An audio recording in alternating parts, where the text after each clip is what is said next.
આજે જે ગ્રામસભાનું આયોજન હતું તે ગ્રેવિટા કંપની જે આવે છે નાની ખાખરની સીમમાં તે વિરુદ્ધનો પહેલાં ગ્રામસભામાં ઠરાવ થયો હતો 5/6ના. એ ઠરાવ એવો હતો કે કંપનીને કોઈ પણ એનઓસી કે બાંધકામનું પરવાનગી ન મળવી જોઈએ. એના પછી સામાન્ય સભાનો ઠરાવ થયો જે ગ્રામસભાને અનુલક્ષીને કે ગ્રામસભાનો ઠરાવ સર્વમાન્ય રાખીને સામાન્ય સભાનો ઠરાવ થયો. એ ઠરાવ ટીડીઓમાં જમા કરવામાં આવ્યો. તો પછી ટીડીઓ સાહેબ તરફથી એવું કહેવામાં આવ્યું કે તમે કોઈ ટેકનિકલ કારણ દર્શાવ્યા નથી. હવે સામાન્ય સભા જે ટેકનિકલ કારણ નથી દર્શાવ્યા, સામાન્ય સભાએ સપોર્ટ કર્યો છે ગ્રામસભાને. હવે બધાને ખબર છે ગ્રામસભા સર્વોપરી છે. તેમ છતાં ટીડીઓ શ્રીએ એવો હુકમ કરવામાં આવ્યો કે તમે સામાન્ય સભાનો ઠરાવ રદ કરીને કંપની પાસેથી જે કાંઈ બી તમારે વસૂલી કરવાની હોય એના પછી બાંધકામની પરવાનગી આપો. હવે આ સીધી રીતે સામાન્ય સભાને ચેલેન્જ, ગ્રામસભાને ચેલેન્જ થયો. આપણને બધાને ખબર છે ગ્રામસભા સર્વોપરી છે, જેને ચેલેન્જ કોઈ પણ અધિકારી કે કોર્ટ પણ ન કરી શકે. તેમ છતાં ટીડીઓસીના હુકમથી આ બધું કરવામાં આવ્યું. સામાન્ય સભાએ ટીડીઓસીના આદેશને માન રાખીને જૂનો સામાન્ય સભાનો ઠરાવ રદ કરીને નવો સામાન્ય સભાનો ઠરાવ કર્યો ને એના પ્રમાણે કંપની પાસેથી વસૂલાત કરીને બાંધકામની પરવાનગી આપી. હવે એના અનુલક્ષીને જે પરવાનગી આપી એના વિરુદ્ધમાં આજે ગ્રામસભા યોજાણી છે. જે કંપનીને બાંધકામની પરવાનગી આપી દીધી છે તે રદ કરવા બાબત, તેમજ આગામી દિવસોમાં આ કંપની કે આના જેવી કોઈ પણ પ્રદૂષણકારી કંપની નાની ખાખર કે આજુબાજુના 15 કિલોમીટર દાયરામાં એવી કંપનીને કોઈ પરવાનગી ન મળે, કોઈ એનઓસી ન મળે કે કોઈ મંજૂરી ન મળે, એવી ગ્રામસભામાં સર્વાનુમતિએ ઠરાવ પસાર કરવામાં આવ્યો છે. બાપુ, હાલમાં કામ જે ચાલુ છે એ વિશે શું કહેશો? કામ હમણાં એમને પરવાનગી બાંધકામની લીધી છે, ટીડીઓસીના હુકમથી જે પરવાનગી દેવામાં આવી છે એના પ્રમાણે. પણ હકીકતમાં આ જે મંજૂરી લીધી એના પહેલાં ઓલરેડી એમનું કામ ચાલુ થઈ ગયું હતું. સરકારી અધિકારીઓને, કલેક્ટરશ્રી, ટીડીઓશ્રી, મામલતદારને રજૂઆત કરવા છતાં કોઈ લીગલ એક્શન લેવામાં આવ્યો ન હતો. ઠેર ઠેર અનેક ગામડાઓની આ સમસ્યા છે કે ઉદ્યોગ, નાના મોટા પ્લાન્ટ જે છે પ્રદૂષણ ફેલાવે એવા પ્લાન્ટોને મંજૂરી આપવામાં આવે છે, સ્થાપિત પણ થઈ રહ્યા છે. ખાસ આપણા ગામની વાત કરીએ તો હવે આગામી સમયમાં આ કંપની ના આવે એના માટેનો શું સ્ટેન્ડ રહેશે આપનો?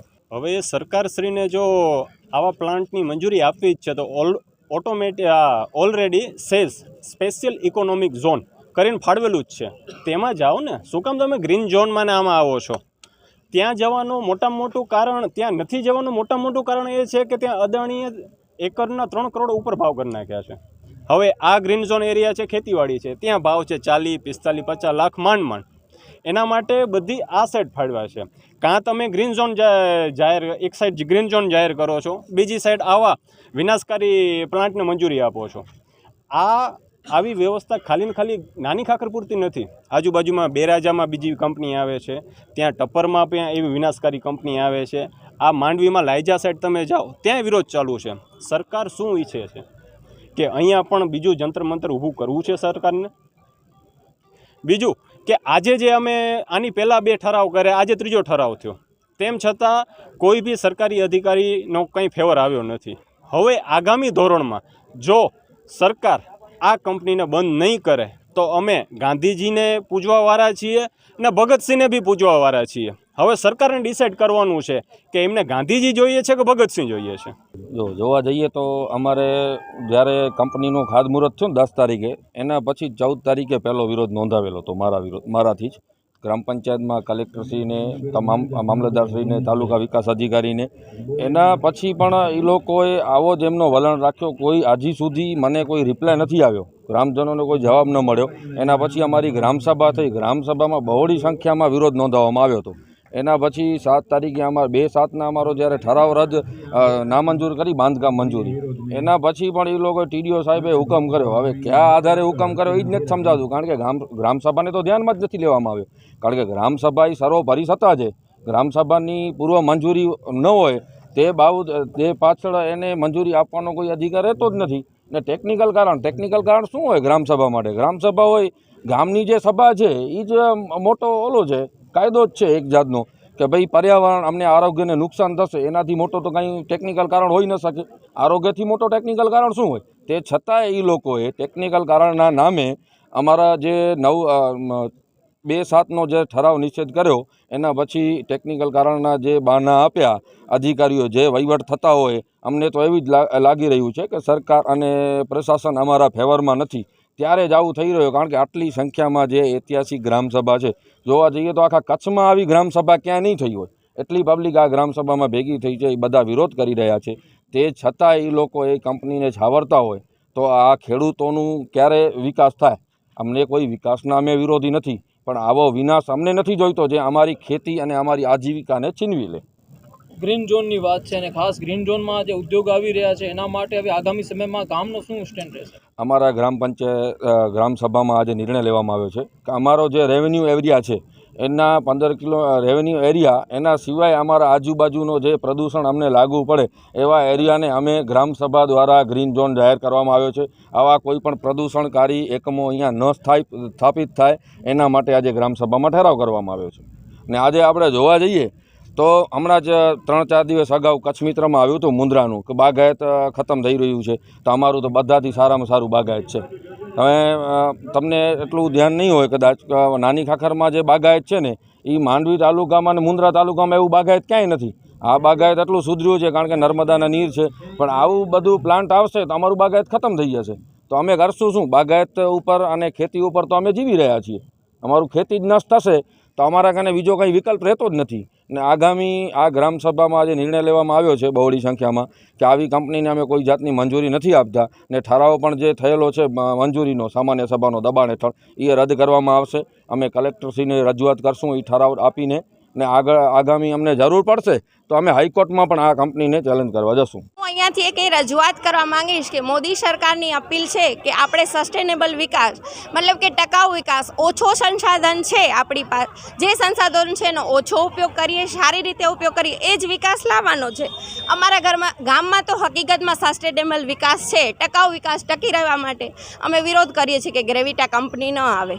અમારે જે વૃક્ષોનું જતન થાય, અમારા પ્રાણીઓનું જતન થાય, અમારા બાળકો જે છે એનું જતન થાય, એ જ હું અહીંથી મોદી સરકારને અપીલ કરું છું. કેમ કે આ ગામ પ્રદૂષિત થશે તો ધીમે ધીમે જિલ્લો પ્રદૂષિત થશે, તાલુકો પ્રદૂષિત થશે, જિલ્લો થશે, જિલ્લાથી રાજ્ય, રાજ્યથી લઈ રાષ્ટ્ર અને રાષ્ટ્રથી લઈ આ વિશ્વની સમસ્યા છે, મારા એકની નથી. મોદી સરકાર સુધી અમારો અવાજ, અમારો બુલંદ અવાજ અમારી તમામ સ્ત્રીઓ વતી પહોંચાડજો. ખાસ કરીને મોદી સરકાર આજે ખેડૂતો માટે કહે છે અને ભારત એક ખેતી પ્રધાન દેશ છે. હા હા, તો ત્યારે જો આવી કંપનીઓ આવશે હા. ખેતી ક્યારે? જો ગમે તે ઉદ્યોગનો વિકાસ છે, જો ખેતીને જ રોકીશું તો આપણો વિકાસ થશે જ ક્યાંથી? તો અમારા ખેડૂતો વતી મારી આ અપીલ છે કે આપણો જે આ વિકાસ છે એ રૂંધે નહીં. ગ્રેવિટા કંપની આવતા આ આપણું નાની ખાખર ગામ છે એટલે રણ થતાં વાર જ નહીં લાગે. આપણા બાળકો મૃત્યુ પામશે, મતલબ કે આપણો જે માનવ ધન છે એ ખોરવાઈ જશે. એ કોઈ તમે પૈસાથી નહીં લાવી આપો, કંપની નહીં ભરપાઈ કરી શકે. અહીંયાથી હું એ પણ અપીલ કરું છું કે આ જે કંપની છે એ ઈચ્છે તો આપણે એની રોજગારી બી અટકાવીશું નહીં, મધ્યમ માર્ગ પણ કાઢી શકીશું. કંપની એ જગ્યામાં બીજું કંઈક શૈક્ષણિક ક્ષેત્ર લાવે જેથી અમારા નાની ખાખર ગામનો વિકાસ થાય. એની સિવાય કાંઈ પણ છે જે અમારી મહિલાઓ છે એ મહિલાઓ પણ હવે કૌશલ્યો શીખે, મહિલા એકેડમી ખોલી શકે છે, બાળકો માટેના ઘણા બધા છે સંસાધનો વિકાસ કરી શકે છે. શું કામ એક આને આજ પોલ્યુટેડ કંપની જે અમારા બાળકોના શ્વાસ રૂંધશે, અમારું વનસ્પતિ જીવન ખોરવશે, અમારું પશુધન ખોરવાશે? તો મારી અહીંથી અપીલ છે કે અમારું આટલું સરસ માનવધન છે, અમારું પશુધન છે, અમારું વનસ્પતિ જીવન છે એ ખોરવાય નહીં. એને હું આખા ગામ વતી આ નમ્ર અપીલ કરું છું અને મોદી સરકાર પાસે ભીખ માંગુ છું. અને હે માં સરસ્વતી એમને છે ને સદબુદ્ધિ આપજે, માં સરસ્વતી પાસે પણ ભીખ માંગુ છું. આ છે ગ્રેવિટા કંપની અમને નહીં જોઈએ, નહીં જોઈએ, નહીં જોઈએ. અમે એની રોજગારી જે છે એ અમે અટકાવતા નથી, એ ભલે આવીને રોજગાર લે. બુદ્ધે કીધું છે કે મધ્યમ માર્ગ નીકળે છે તો આપણે ગામ અને કંપની સાથે સહયોગ કરીને ઈચ્છીએ ને તો આ ગામને ઉજાડી પણ શકીએ અને ઈચ્છીએ ને તો આ ભવિષ્ય ઉજ્જવળ બનાવી શકીએ.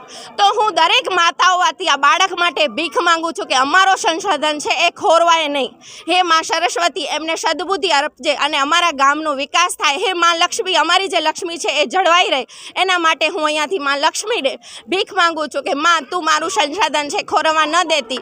આના માટે મદદ કરવા સૌ ગામના લોકો આવજો. આ આવ્યા છે, અમારા એકનો અવાજ નથી, નાની ખાખરની એક એક માતાનો અવાજ છે, નાની ખાખરના એક એક બાળકોનો અવાજ છે, નાની ખાખરના એક એક વડીલોનો અવાજ છે. જે સસ્ટેનેબલ વિકાસ છે કે આવતી પેઢીને આપણે કંઈક આપીને જઈએ. હું અહીંયાથી એ જ અપીલ કરું છું કે અમારી પેઢી માટે અમારું ઘણું ધન છે એ એક ગ્રેવિટા ગ્રેવિટા કંપની 10 વર્ષમાં બધું ખોરવી નાખશે. મહેરબાની કરીને એ ખોરવે નહીં. અહીંયાથી માં ધરતી પણ પોકાર કરે છે કે આ ગ્રેવિટા કંપની અમને નથી જોતી, કેમ કે જો ગ્રેવિટા કંપની આવી આપણો આર્થિક વિકાસ તો રૂંધાશે જ, મોંઘવારી વધશે, કેટલી બધી વસ્તી વધારાનો સમસ્યા, નાની ખાખરમાં એ પ્રશ્નો આવશે. આપણું જે છે વનસ્પતિ જાન ખોરવાતા આપણને ખબર છે પૂર, ભૂકંપ જેવી કોઈ પણ જે છે કુદરતી આફત આવતા વાર નહીં લાગે.